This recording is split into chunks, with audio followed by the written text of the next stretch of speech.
¿Cómo va? Buenas noches. Acá tomar un mate.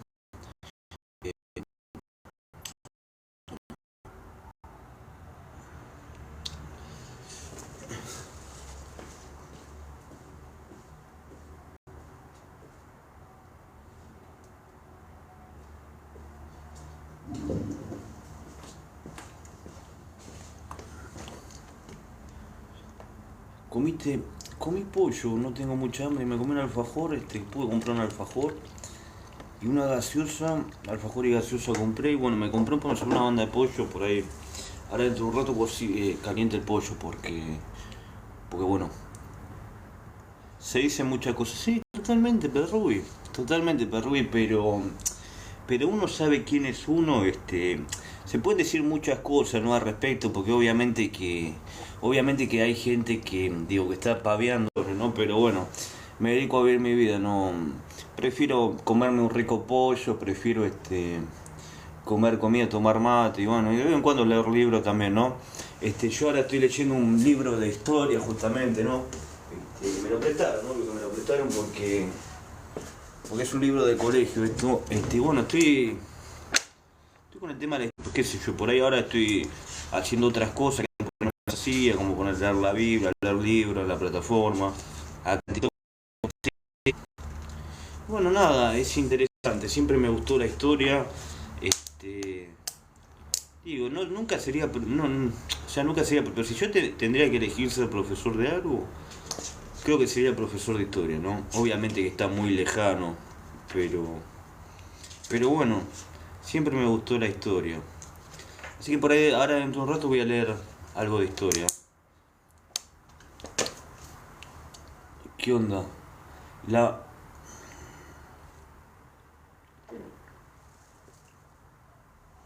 Yo no le pienso dar la importancia a ese tipo de comentarios. Yo estoy en otro tema, ¿no? Entiendo que está muy complicado el tema de la adicción, todo. Este, realmente yo me fui dando cuenta que una cosa es el consumo social, ¿no?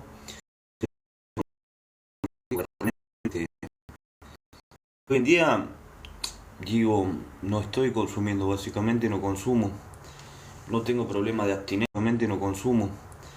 No tengo problema de abstinencia, no. Tengo problemas de otro tipo, pero no de abstinencia. O sea, puede ser que a veces no sé,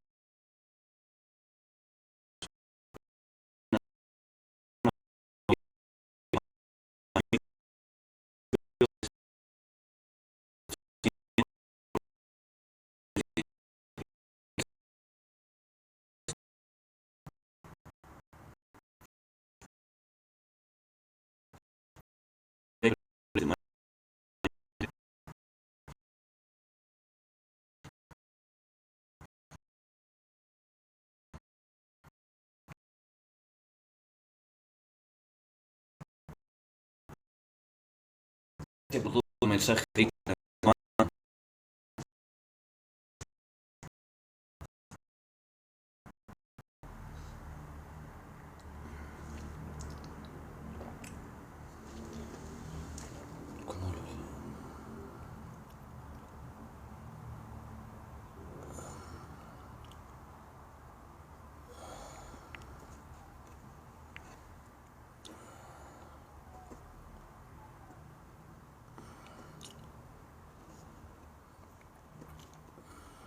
saludo ahí para Mari que vi que entró al vivo.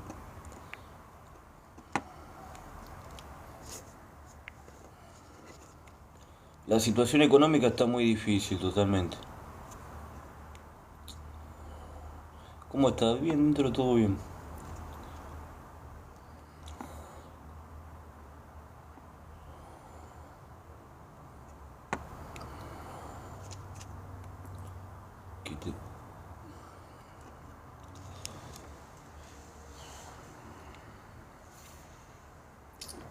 Mañana la marcha. Quiero estar presente, sí, sí.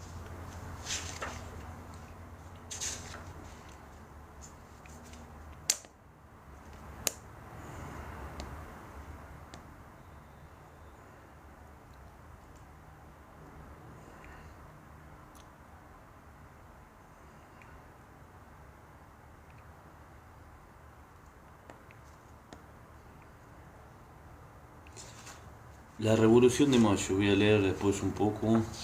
No, no estoy leyendo nada, estoy viendo el libro.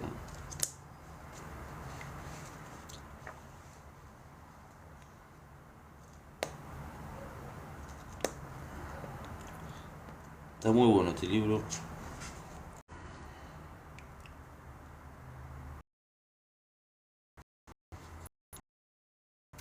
No, no, todavía no leí nada. Todavía no leí nada, lo estoy relojeando.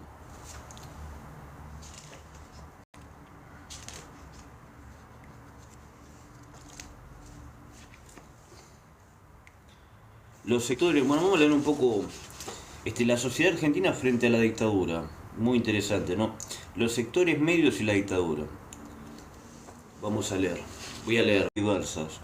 Una parte de los sectores medios, entre los que había comerciantes y empleados, vieron la oportunidad de recuperar el orden social y la seguridad que creían perdidos a principios de la década de 1970. La moderación en contra del turismo ganaron un segmento considerable de la sociedad que acompañó y apoyó a los anunciantes los anuncios del gobierno militar, creyendo que era necesario aplicar medidas duras a fin de garantizar el orden social. A este proceso contribuyeron la disminución de las expectativas que los sectores medios tuvieron con el regreso de Perón en 1973 y la crisis del gobierno peronista en 1975. Los conflictos entre la izquierda y la derecha peronista fueron interpretados por buena parte de los sectores medios como la representación del desorden y la conflictividad social. Solo unos pocos integrantes de estos sectores relacionaron esta avanzada militarista con una ofensiva del autoritarismo que se desarrollaba no solo en la Argentina, sino en todo el continente. Sin embargo, no todos los integrantes de los sectores medios se plegaron a la dictadura. Miles de estudiantes, profesionales y trabajadores del Estado resistieron en sus lugares de trabajo y estudio, por lo que fueron perseguidos por el gobierno de facto. Porcentaje desaparecido entre 16 y 30 años sobre el total. Bueno, de 16 a 20 años, 32%/62. De 26 a 30 años, 20. De 26 a 30 años, 26. De edad no a 26.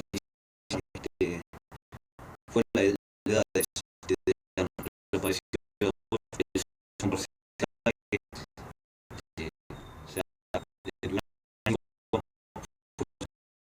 residuos.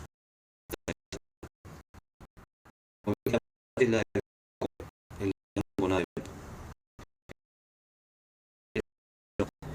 proceso de disciplinamiento social llevado a cabo por la dictadura tuvo como un objetivo central reprimir y debilitar el movimiento obrero. Para ello se aplicaron numerosas medidas restrictivas para la vida sindical, además de acciones represivas sobre los trabajadores y sus organizaciones sociales, sindicales y políticas. La Junta Militar prohibió toda actividad gremial, así como el derecho de huelga y otras conquistas históricas de los trabajadores. Asimismo, el gobierno militar advirtió que la simple agitación o incitación a adherir a huelgas o protestas iba a ser considerada pasible de muerte, tal como ocurrió con numerosos delegados gremiales. La dictadura declaró ilegales a la CGT y a los sindicatos, y los conminó a respetar los lineamientos políticos, económicos y sociales de la dictadura para asegurarse de que estas medidas fueran cumplidas. Amenazó con la aplicación, y en numerosas ocasiones lo hizo, de la ley de prescindibilidad, que facultaba al Estado a dejar cesante cualquier empleado sin justificación alguna, y mucho menos apelación jurídico-laboral por parte del afectado. La mayoría de los trabajadores y muchos de sus dirigentes fueron duramente hostigados y perseguidos por la dictadura. Se les aplicó distintos tipos de sanciones según sus ordenadores, al decir de los propios sindicalistas. Se lo encarceló y luego se los liberó bajo determinadas condiciones. Obreros, 30%, estudiantes, 21%. Empleados, 17/8%, 85,7%.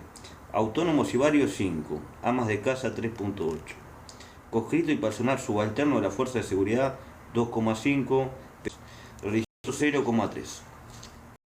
Distribución de los desaparecidos según profesión o ocupación. Bueno, acá lo que está diciendo básicamente es la ocupación, ¿no? La ocupación perseguidos en la dictadura. Como bueno. Después le seguía los estudiantes, fueron los religiosos y los actores y artistas y los periodistas, bueno. Pero obreros 30, que es un montón. Era un tiempo donde se perseguía a todo sin importar, ¿no? Sin importar su trabajo, ocupación, pero bueno.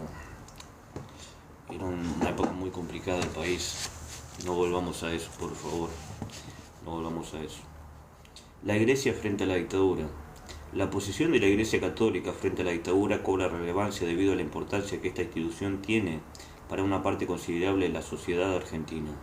Muchos de los familiares de personas desaparecidas o encarceladas durante la dictadura acudieron a sacerdotes y obispos para solicitar ayuda en la búsqueda de sus familiares queridos y también para obtener algún apoyo espiritual. Imagínense, ¿no? Imagínense en la época de la dictadura, bueno, mucha gente acudía a las iglesias, porque era una época bastante complicada del país y bueno, creo que mucha gente acudía a eso, ¿no?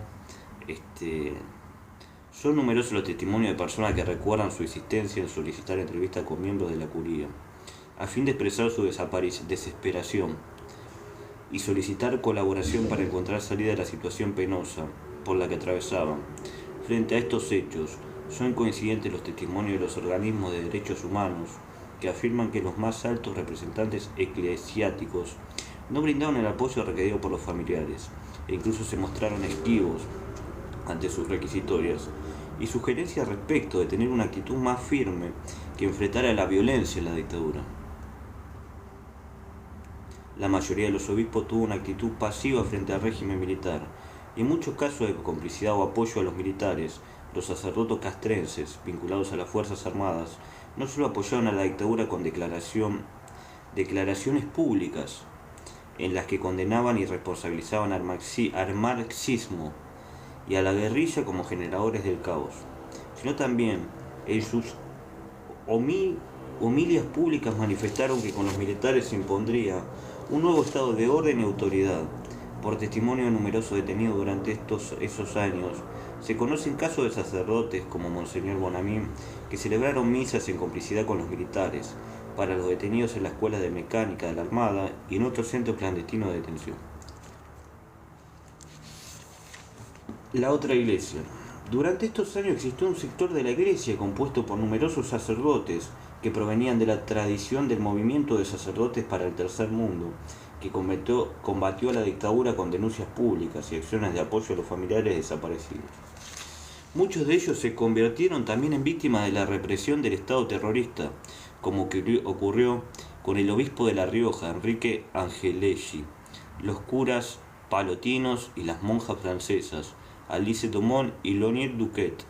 El 4 de julio de 1976, 3 sacerdotes y 2 seminaristas de la Orden de los Palotinos fueron asesinados en la llamada masacre de San Patricio, en la iglesia de ese nombre, en el barrio de Belgrano de la ciudad de Buenos Aires.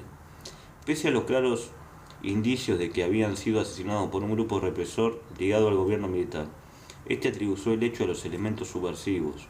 Al mes siguiente, el padre Angelelli, un ferviente defensor de las personas más humildes, que desplegaba una importante tarea social en su provincia, murió en un accidente automovilístico que no fue otra cosa que un asesinato encubierto. Qué complicado, ¿no? Mucho bueno lo que se dice los curas villeros, que son los curas que están en los barrios, donde más, digamos, se necesita la palabra, ¿no? Que hacen su tarea más que tarea a mi entender, ¿no? Más que tarea de dar la palabra, también un trabajo social muy grande, te ayudan a comedores y todo eso. Bueno, en la época de la dictadura claramente que se atacaban a estas personas, ¿no? Se atacaban a la gente que daba alguna ayuda, además de la palabra, ¿no? Muchas veces terminan colaborando con comedores, muchas veces ayudan a los pibes a salir de las adicciones y todo eso. Importante tarea social en su provincia. Murió en un accidente automovilístico que no fue otra cosa que un asesinato encubierto. Las monjas francesas, por su parte, fueron activas luchadoras por los intereses de los trabajadores. Alicia Domón había participado en Corrientes en la búsqueda de los obreros de las ligas agrarias desaparecidos durante estos años. Ambas religiosas fueron secuestradas por integrantes de la Marina, junto a otras personas ligadas a la Organización de Derechos Humanos. Madre de Plaza de Mayo, en diciembre de 1977. Se las recluyó en la Escuela de Mecánica de la Armada, donde fueron torturadas y finalmente asesinadas. Otros sacerdotes como los obispos Jorge Novak de Quilmes, Miguel Esaine de Viedma y Jaime de Nevares de Neuquén colaboraron activamente con los familiares desaparecidos en la búsqueda y la lucha por la aparición de sus seres queridos. Por lo tanto, fueron firmes opositores de la dictadura. Bueno, acá hay una foto de Jaime de Nevares, era un obispo de Neuquén, si la llegan a ver.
¿Qué hace? Estoy leyendo un poco, ahora voy a continuar con la lectura, un poco de lo que fue, lo que pasó en la dictadura, los desaparecidos, un poco de historia de la época de la dictadura, la época de los desaparecidos.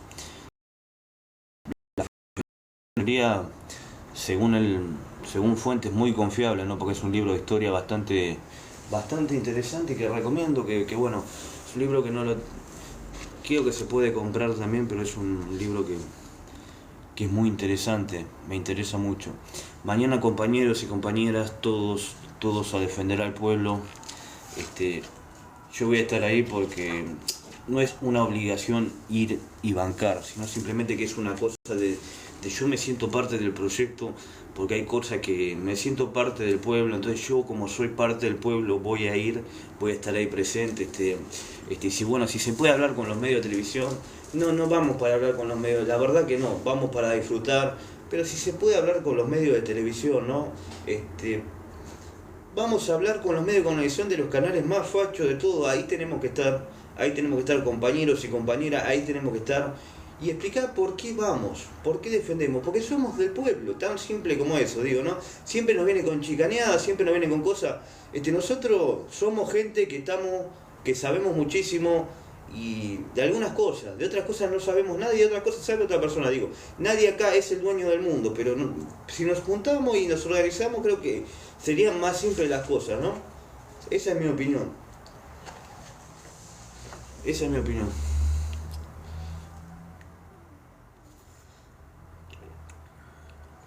Gracias por los corazones. ¿Cómo andas, Mari? Bueno, si querés subir, podés subir también. Eh, no sé si mañana bueno, no sé tu postura política ni nada. Pero bueno, a ver, es una cuestión de defender. De hecho, fue gente que por ahí no eran de. No hace falta, digo, ser kirchnerista o peronista, sino es defender al pueblo. Me parece muy injusto lo que está pasando, ¿no? Realmente, entonces, si querés subir, Mari, así que bueno, Marcos, sos bienvenido, digamos, ¿no?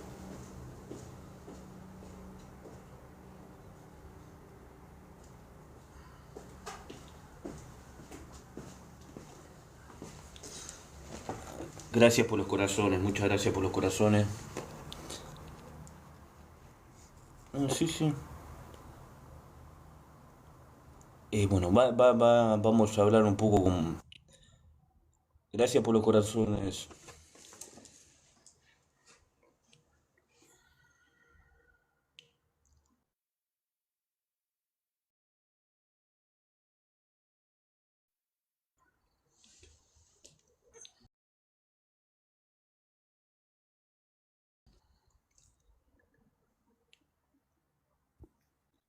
Hola, Ahora vamos a continuar con la lectura.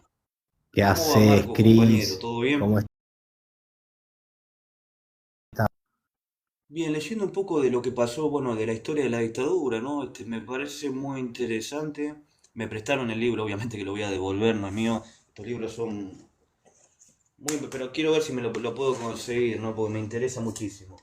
Y bueno, nada, eso. Sí, Eso, estaba viendo un poco... me parece perfecto, Cris. Escuchá, Mañana, mañana mañana voy a estar, voy a estar... vas a Sí, estar sí. ahí. Voy a estar presente ahí Viste porque me que ahora parece todos los muy importante compañeros, apoyar, más allá viste que de... ahora, Hay gente por ahí que no sí, comparte... hay que apoyar, Pero bueno, hay que apoyar. Viste que ahora hay todos que los apoyar. compañeros y compañeras lo que hacemos es ponernos o una cinta o un precinto en el tobillo de forma de protesta.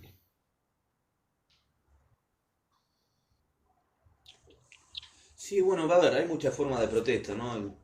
Creo que cada uno puede, pero a ver, bancando, eh, bancando totalmente, ¿no? Como digo, lo que me gustó de la marcha, además de todo, fue que hubo gente que por ahí que no era peronista, o no estaban, por ahí, no es que estaban de acuerdo con todo lo que hizo Cristina o dejó de hacer, pero, o sus ideales que yo los rebanco y los voy a bancar siempre, pero realmente fueron a bancar al pueblo, ¿no? Y eso se valora muchísimo también, más allá de una ideología, más allá de la Totalmente, ideología que más puede allá tener cada del persona, ¿no? pensamiento. Acá están todos Totalmente, invitados, sean Cristian. peronistas, no sean peronistas, mientras se maneje el respeto, ¿no? Porque digo, vivimos en una sociedad y no todos pensamos igual o tenemos la misma ideología, ¿no?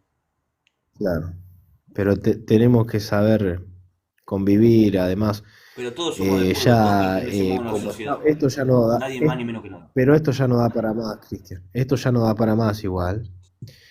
Está Esto, muy complicado la situación. A ver, sí, vos sí. imaginate, Cris, que lo que está pasando en el país es algo histórico, que dentro de 20 años, ponele en ese libro de historia que vos estás leyendo ahí, seguramente va a estar escrito que hubo una presa política que se llama Cristina Fernández de Kirchner, y bueno, es la historia que está pasando acá en Argentina, somos testigos de la corrupción que existe y tenemos que tratar A ver, de salir adelante, ¿no? Bien, bien. Y viste cómo es esto, que siempre te dan ganas de salir de esta realidad, vos tenés que seguir firme, a mí me gustaría verte tomar agua o gaseosa. eh, claro, pero estoy tomando mate ahora. eh, sí, No, no, bueno. ya Yo sé que está, ya sé que hoy está me tomé una tomando cerveza mate. en la comida, digo. No, no, Claro, mientras uno se controle, mientras uno pero se no. controle no hay Sí. problema. El tema es cuando uno toma con el estómago vacío, ¿no? Realmente ahí se puede, pero bueno, qué sé yo. Tenemos que, a ver, me he puesto en pedo, he bardeado, pero bueno, como Qué cualquiera, ¿no? grande, Pero no, no. Yo Cristian, creo no que te está vayas bien nunca, comerse un Cristian. pollo Como te quiero. Escuchame una con cosa. una birra otra vez.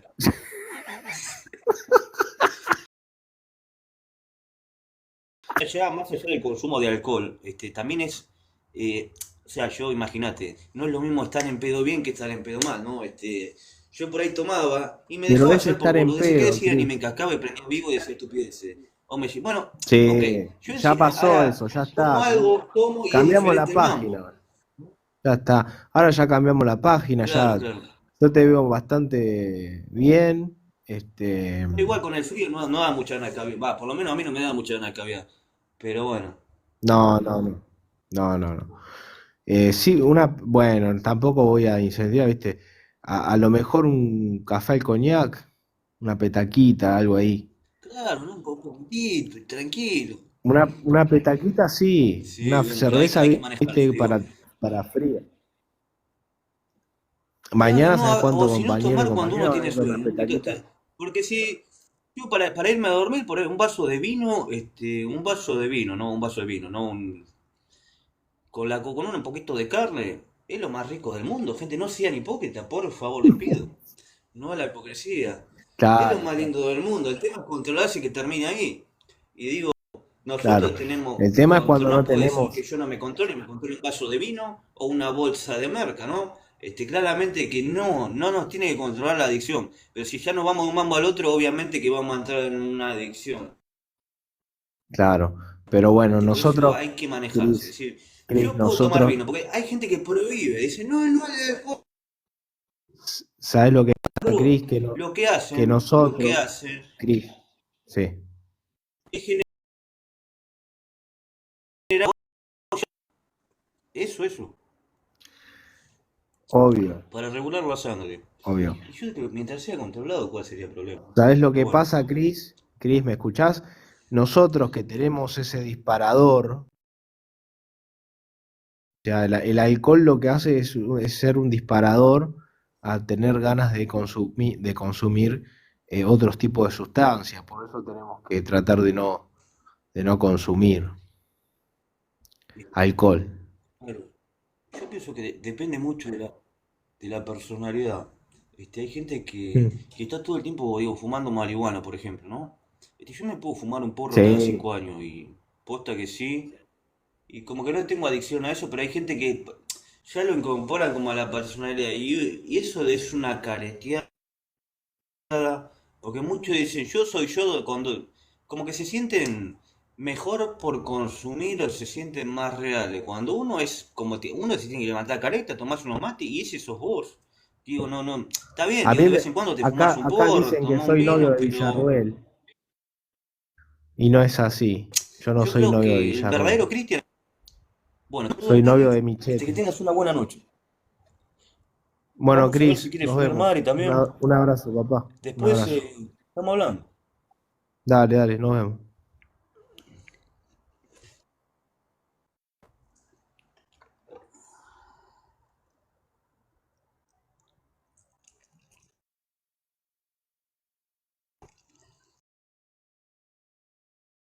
Con un poco de lectura.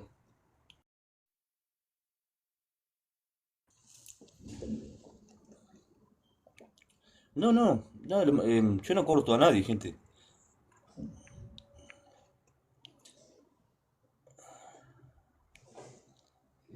Mañana totalmente, compañero, totalmente ahí vamos a estar presente, porque defendemos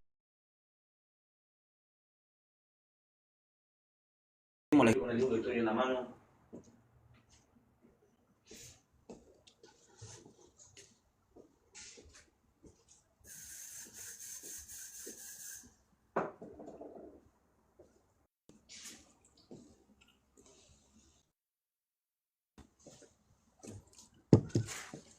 Estaba rico el pollo, estaba rico.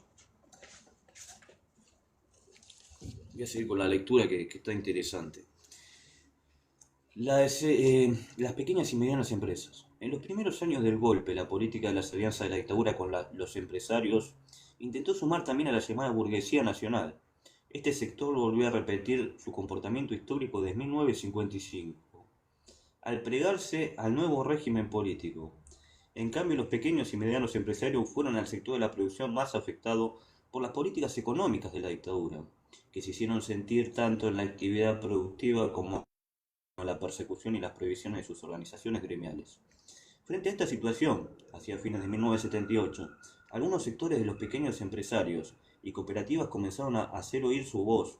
Denunciaron que el plan económico de la dictadura estaba paralizando la estructura productiva del país, que se veía perjudicada la rentabilidad de las empresas de origen nacional y que el salario de los trabajadores estaba en franco retroceso. También criticaron la fuga de capitales, el crecimiento de una economía especulativa y la reducción del mercado interno. Pese a las amenazas y advertencias de los militares, Se organizaron en la llamada Convocatoria Nacional de Empresarios, que es la CONAE, desde la cual realizaron actos y emitieron documentos de difusión sobre la situación económico-social del país.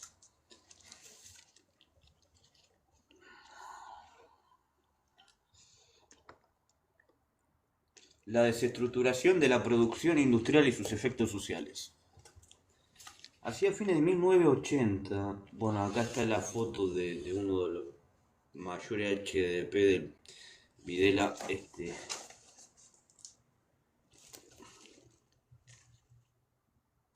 la desestructuración de la producción industrial y sus efectos sociales.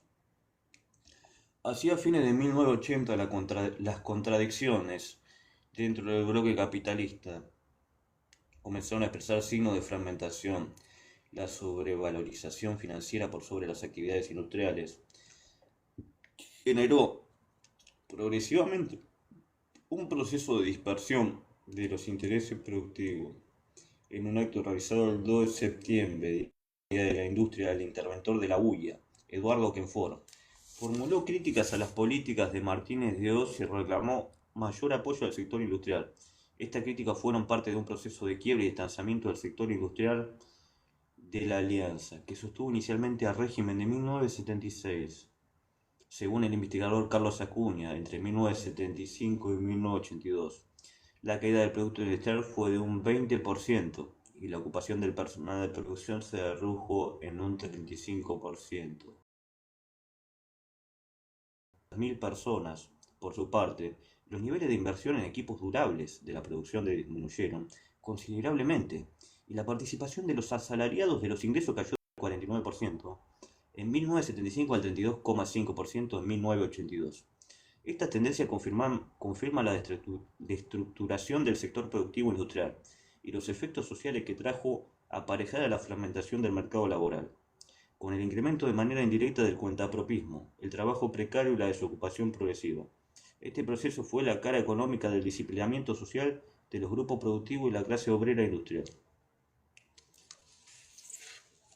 Bueno, acá está hablando un poco de la desestructuración, de la producción industrial, bueno, y los efectos sociales que generó todo eso, ¿no? Obviamente en la sociedad.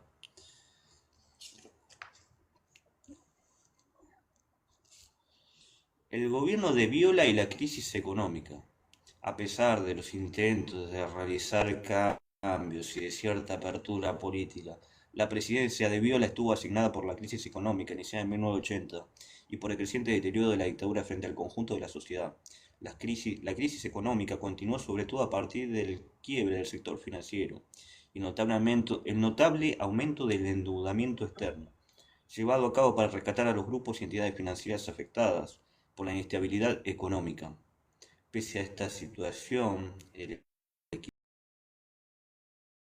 equiparización de operaciones en el mercado financiero, por lo que el Banco Central debía responder con reservas a la creciente demanda de divisas y el Estado seguía tomando préstamos del exterior, con el consecuente aumento de la deuda externa. Hacia fines de 1981, el aumento del endeudamiento externo era 4 veces la deuda del sector público respecto de 1979. El origen de esta situación fue diverso, aunque en gran medida se debió a las especulaciones financieras, fraudes y préstamos, gracias por lo real, realizados por los grandes grupos económicos locales bajo garantía pública. Durante este periodo, la dictadura comenzó a desplegar diferentes mecanismos para transferir la deuda del sector privado al sector público. Estas medidas generaron una mayor resistencia de la sociedad y profundizaron el descrédito del nuevo gobierno militar ante el evidente desgaste de la gestión política, para lo cual inició sus contactos con diferentes partidos políticos. Sin embargo, los resultados de estos no fueron los esperados por los militares.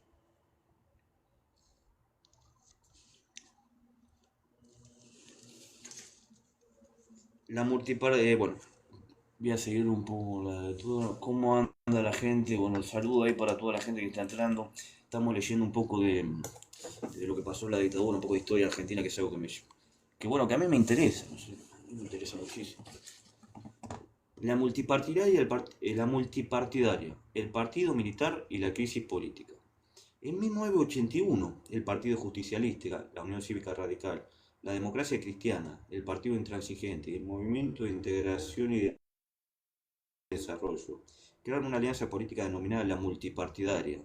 Sus objetivos eran dar cuenta de los múltiples reclamos existentes y constituirse en un interlocutor válido ante la dictadura. Ricardo Barbín y Felipe Vitel se erigieron como los referentes del radicalismo y el justicialismo respectivamente.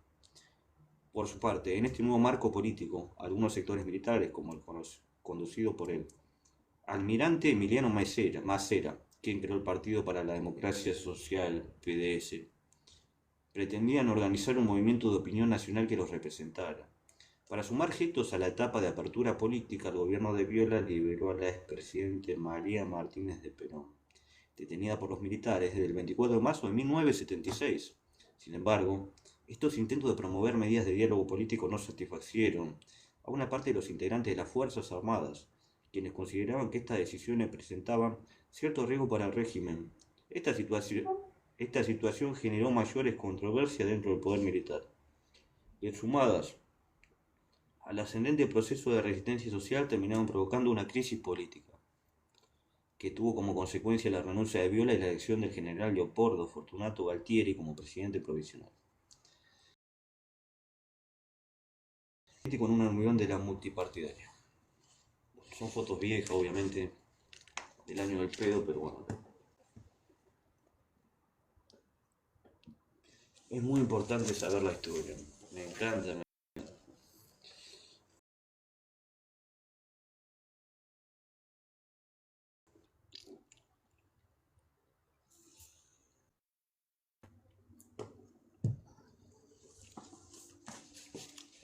El gobierno de Galtieri y la deuda privada. Ante la profundización de la crisis política, el nuevo gobierno encabezado por Galtieri intentó presentarse ante la sociedad como un gobierno fuerte. Los militares afirmaban que aún no era tiempo de hablar de las elecciones, que deberían atravesar diferentes etapas de reordenamiento social para que ello ocurriera. La crítica situación económica era uno de los frentes que mayor preocupación le generaban al régimen, ya que hacia 1982 la inflación no cedía y la recesión, los quiebres de las entidades financieras y el aumento de la deuda externa constituían indicadores negativos. A su vez, los grandes grupos económicos presionaban para consolidar posiciones políticas que les brindaran garantías suficientes para mantener sus lucrativos negocios. A comienzos del gobierno de Galtieri, o sea, a ver, siempre hubo corrupción, gente.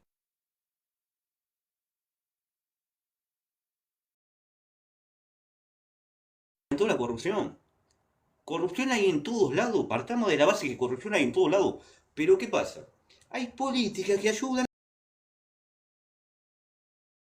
a la dictadura. Nos querían que con el mundial, con lo que pasaba con el mundial, ¿no? Fuimos campeones del mundo, todo contento. Obvio que estábamos contentos porque éramos campeones del mundo. Nos querían ocultar la realidad de lo que estaban haciendo con el país. Y ahora lo que quieren hacer es venderte que somos todos workoristas, que vendemos bonos, que vendemos cosas, que somos todos de golpe nos volvemos programadores. De la noche a la mañana nos volvemos todos programadores, están todos con el celular, abogados ahí, con el celular. Salís lindo para hacer, ¿me entendés? Y están todos boludos. Están todos boludos. La verdadera se están robando la patria.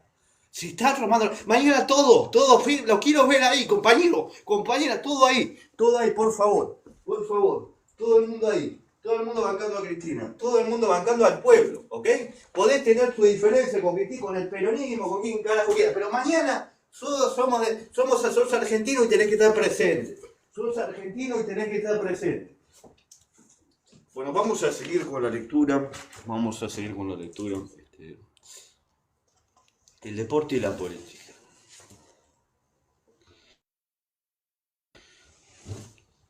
La popularidad del fútbol en la Argentina se presentaba para la dictadura instaurada en 1976. Difusión propagandística por la realización de 1978 del Mundial de Fútbol, organizado por primera vez en el país a partir de un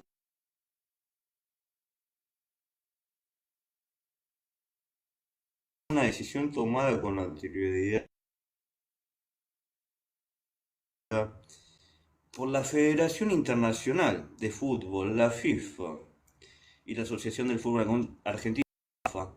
Este acontecimiento iba a colocar en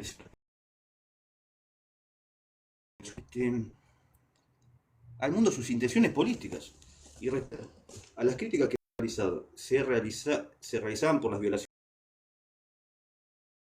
lo que está pasando ahora, pero es totalmente diferente. No podemos decir que estamos como en la época de la democracia porque sería un error, pero a ver, en cierta medida es como si estuviéramos en dictadura, digo, ¿no? Nos quieren prohibir, nos quieren prohibir que uno tenga convicciones. ¿Cómo vas a prohibirlo a la gente que otra persona piense diferente, ¿no? Y estas políticas liberales, lo único que están haciendo es prohibirnos a nosotros, que nosotros pensemos diferente, que tengamos una opinión crítica, por más que nos digan es negro, para nosotros es blanco. Es lo que está haciendo este tipo de política. Entonces digo, es como una dictadura, pero no podemos decir que estamos en la dictadura porque claramente que no estamos en la dictadura. Entonces cada persona tiene derecho a expresarse y te dicen, no te podés expresar, no podés hablar con tal canal de televisión. Mentira, podés hablar con quien quieras porque vivimos en democracia, mientras sea con respeto. Vivimos en democracia.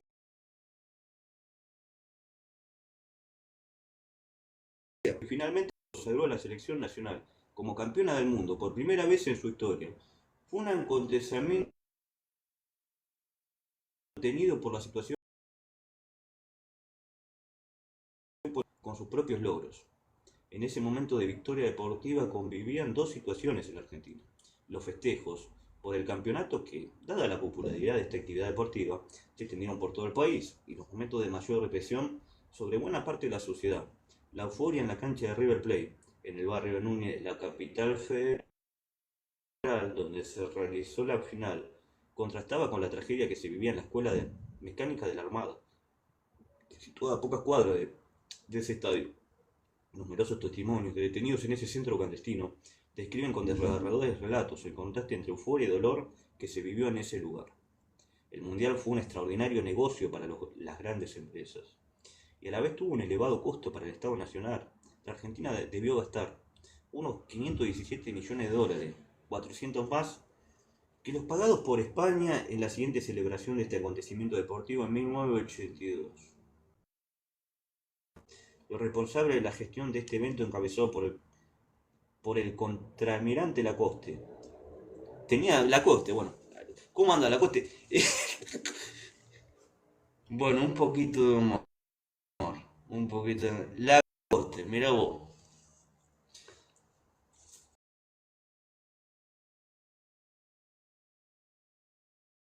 Un balance de las cuentas del Mundial constataban en apenas 7 carrillas que según este marino no valía la pena difundir. La represión en el deporte. Gracias por el regalo. Muchas gracias por el regalo.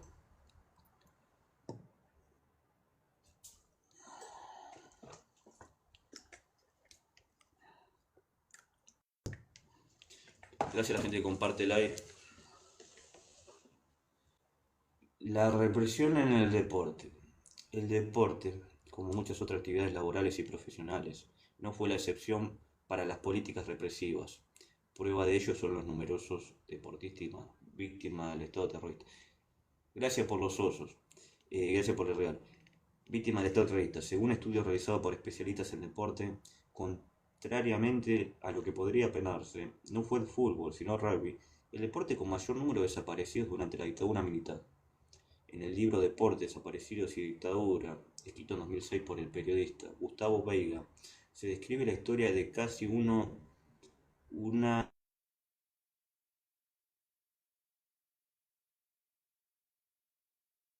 veintena de rugbyers. Gracias por el sombrero, muchísimas gracias por el sombrero. De rugby del Club La Plata. Todo desaparecido presumiblemente y según argumentos de los represores, por su político, algunos simplemente por trabajar en barrios pobres y otros por haber elegido la vía armada. Muchísimas gracias por el sombrero.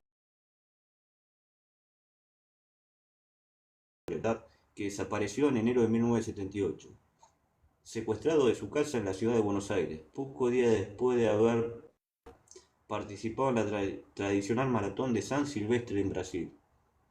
Era un atleta federado en el Club Atlético Independiente. Militaba en la juventud. Gracias por los regalos, muchísimas gracias. ¿Por dónde estamos? Militaba en la juventud peronista y trabajaba socialmente en barrios populares. Según relatos de otros detenidos, se cree que estuvo confinado en el centro clandestino conocido como el Vesubio. Entre los desaparecidos, quien llegó a estar entre los 10 mejores del ranking juvenil argentino, que fue secuestrado en abril de 1977. Muchísimas gracias por los regalos.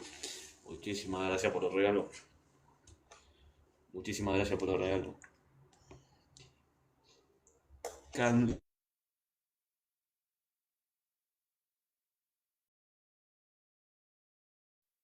Cantidad. Entre los jugadores. ¿Por dónde estamos?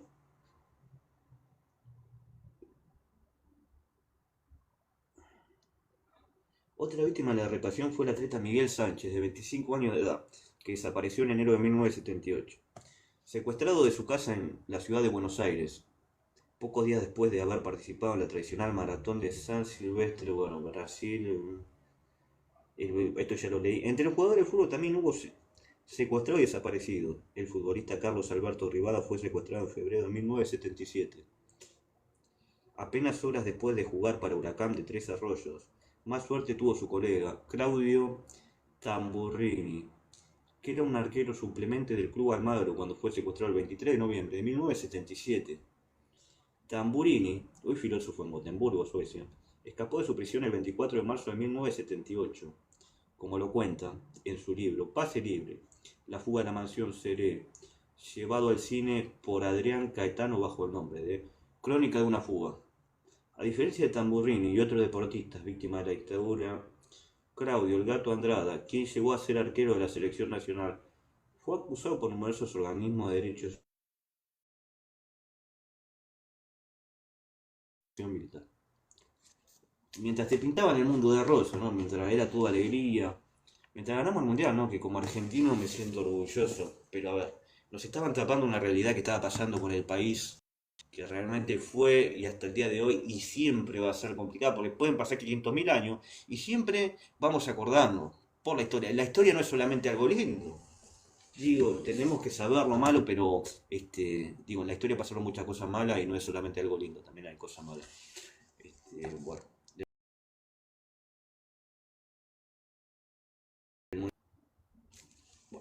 Después seguimos. Fin del comunicado. Muchísimas gracias por haber participado. Gracias por los corazones.